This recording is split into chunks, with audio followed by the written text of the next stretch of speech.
Alright, on to episode 8. The first reptile that we will be doing in the series, the Aldabra giant tortoise. Now, we are going to be doing something similar to the other exhibit you can see behind here, the African penguin, and we are going to make a coastline. It's a little different. Instead of having land all around the outside, we're going to be doing a little bit of an inverse. We're going to have the coast on the outer rim where we're going to have the main viewing area. Now, one important thing to note is that tortoises cannot swim. So you're going to want to make sure that the water is fairly shallow. That's one of the big differences between a turtle and a tortoise, if you didn't know, is that tortoises cannot swim. They're primarily and almost exclusively a land-dwelling creature.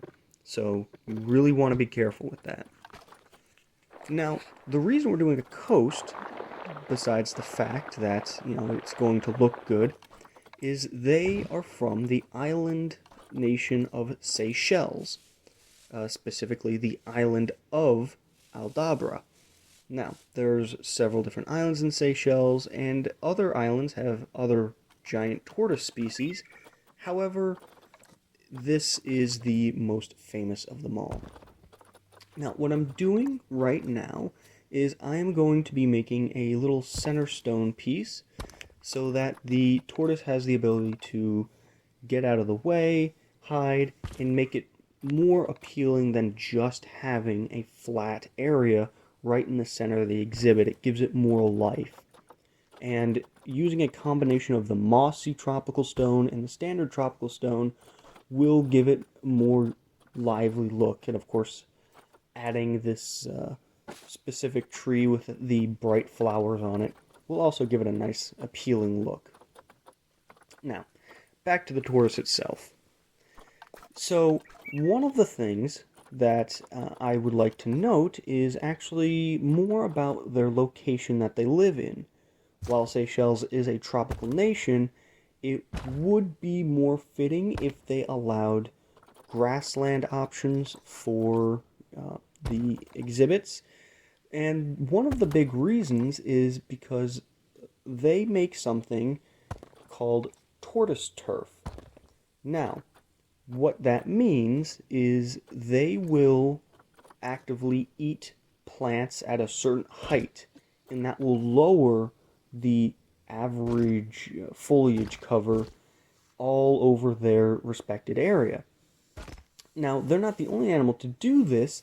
However, due to the fact of them being on an island and being the largest animal in that ecosystem, this gives them the ability to completely alter their terrain in a way that makes it more of a craggy grassland rather than a tropical forest.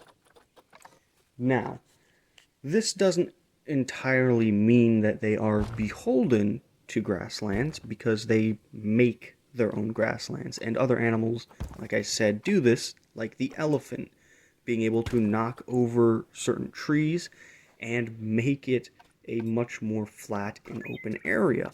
That aside, it's completely fine to have them in just the tropical exhibit because Seychelles is right by the equator in the Indian Ocean and is one of the few nations that were colonized without previous inhabitants. Essentially meaning the Dutch and English showed up to a quite literal barren island and then colonized it with people from Sri Lanka and India. That gives it a very unique ecosystem, something that is able to escape the early days of humanity from a time when we just killed to eat and didn't really worry about any form of replenishment. This leads to one of the most interesting facts about them, and that is their conservation. While many animals get conservation after they become endangered and after things really start to go awry, the Aldabra tortoise, even though it is somewhat down there in the vulnerability, it's not in that bad of a shape. There's a lot of zoos and other locations that have Aldabra tortoise breeding programs. Now, one of the very interesting things about its conservation status is it all started long, long ago with the help of a man known as Albert Gunther, who was a worker at the British Museum and actually got the help of a lot of famous scientists like Charles Darwin to help with the conservation of the Aldabra tortoise. And the reason that it was such a priority for its conservation is all the other giant tortoise species, not just in Seychelles, but theorized to have been all throughout the Indian Ocean, or the islands in the Indian Ocean, were thought to be extinct by 1840. So he really wanted to make sure that this species managed to survive. And one of the things that really damages their ability to survive is actually not something we can control too much. While there is some controversy on the subject, rising ocean levels is truly their downfall at the end of the day. The highest point on Aldabra Island is only 50 meters.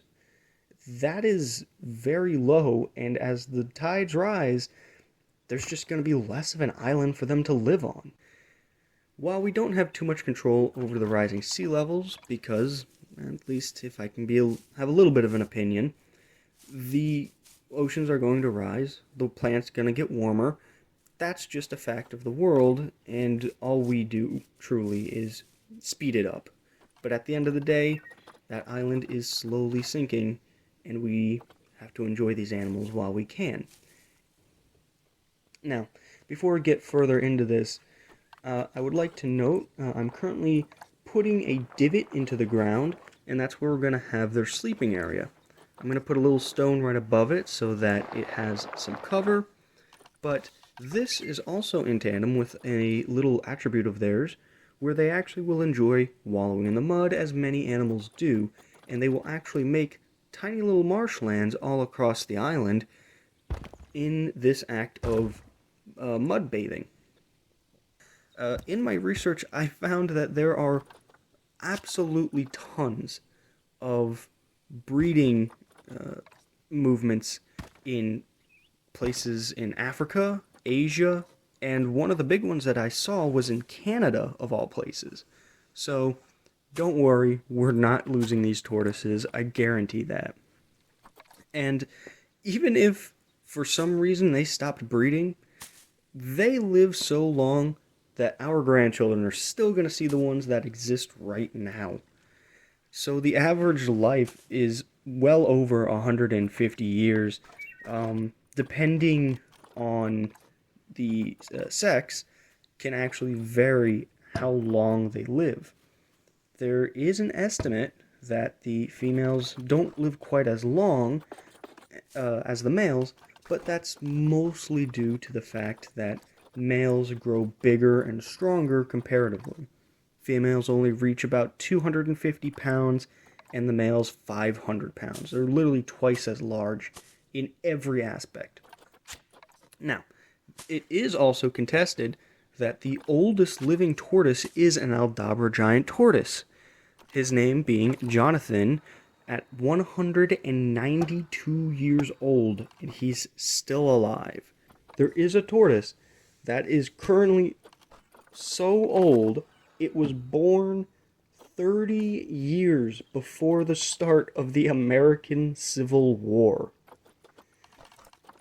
I think that just goes to show how incredible these creatures are.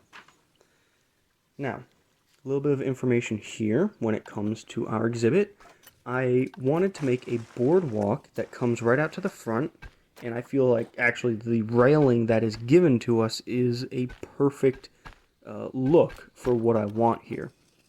So as you can see, I've made this little outcropping, put a lot of cover and foliage around this rock outcropping, raised the back so it had a bit more of an aesthetic look to it, and I think we have pretty much set the scene for what we want. Now, as I make sure the exhibit looks good for our new scaly friends, I would like to take a moment to actually discuss their diet. Something a lot of people don't think about, and that's probably because everyone knows what tortoises eat. They eat plants. We've seen them all eat lettuce, cabbage, fruit. And while they do that, and that's how they get a lot of the water in their diet, they're also known to eat carrion, dead animals, including other tortoises. Now, believe it or not, this isn't rare. This isn't strange for any herbivorous animal to eat meat. As a matter of fact, there is an amazing video by Casual Geographic. If you haven't checked him out, I recommend it. But it goes over the fact that almost no animal is purely vegetarian. And that's just due to the necessity for certain minerals and vitamins that come from meat, bones, all sorts of parts of the body. So, that would be an interesting addition they could have made, is allowing you to add meat resources for the feeding areas, but obviously that's not a large part of their diet. It's not that important, and quite honestly, it's unnecessary, but I thought it was a nice little tidbit to add. So, we've finished up here. We have our nice tropical exhibit, and a little thing I added at the end after the video was set and done is I did change the watercolor and I made it a nice beautiful blue to give it that tropical island appeal. So, I hope you enjoyed the video. If you did, please leave a like, comment if there's anything you'd like to add or if there's anything I got wrong, and go out in nature. Enjoy this world. There's a lot to see and a lot to do. Alright? Thank you. Goodbye.